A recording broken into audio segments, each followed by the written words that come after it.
Ja sam Nataša Todorović, dolazim sa Zlatibora, imam 48 godina. Moj problem je zapravo nos koji me muči od nekih pubertetskih dana, da kažem. Moj drugi problem jeste ovaj podbradak koji je nastao godinama. S obzirom da živim na Zlatiboru i radim posao koji je vrlo stresan i traži dosta vremena, nisam imala baš puno vremena da poradim na tome. Od ovog makeovera očekujem apsolutno sve, zato što mislim da sam u rukama vrhunskih stručnjaka.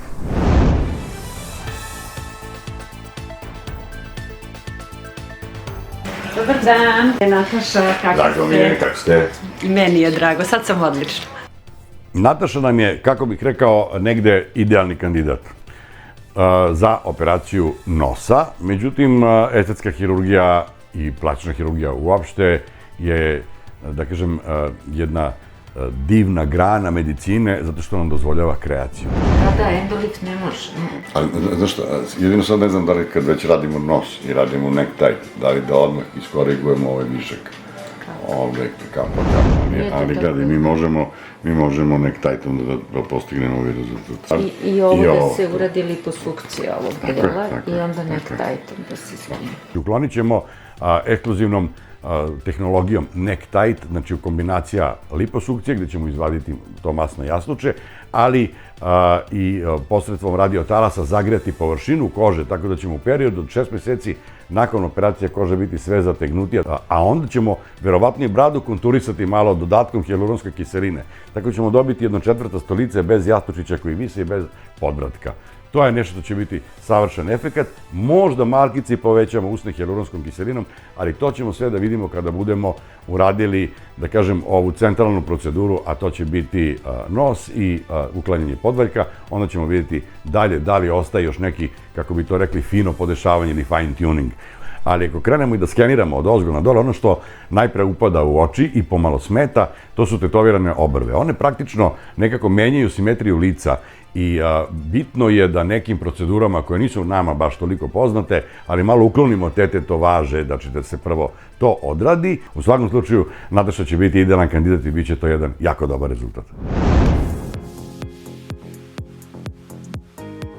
Čim je Nataša ušla, ovaj prvi utisak mi je bio da su obrve starog i lošeg rada i onda smo zaključili da zapravo prvo mora da uklonimo laserskim putem stare obrve da bi uradili, to jest najnoviju ovu tehniku microblading, da to izgleda što prirodnije i mnogo lepše.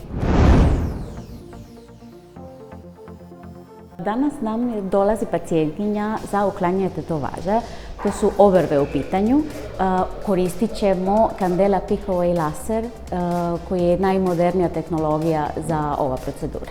Uglavnom, što očekujemo kod pacijentkinje je da pigment nakon prvog tretmana se polako reapsorbuje.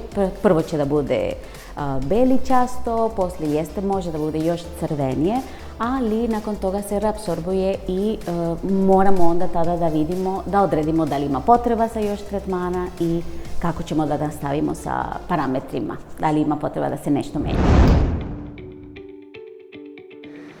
Dobar dan. Hvala, bolje vas našla. Naša dobitnica giveaway je bila na našoj prvoj poseti i na prvom pregledu. Napravili smo set dentalnih fotografija koje ćemo koristiti za analizu. Prikupili smo sve informacije, imam već jednu odličnu ideju kako to da pretvorimo u jedan predivan osmeh uz sve druge korekcije koje smo pripremili za nju.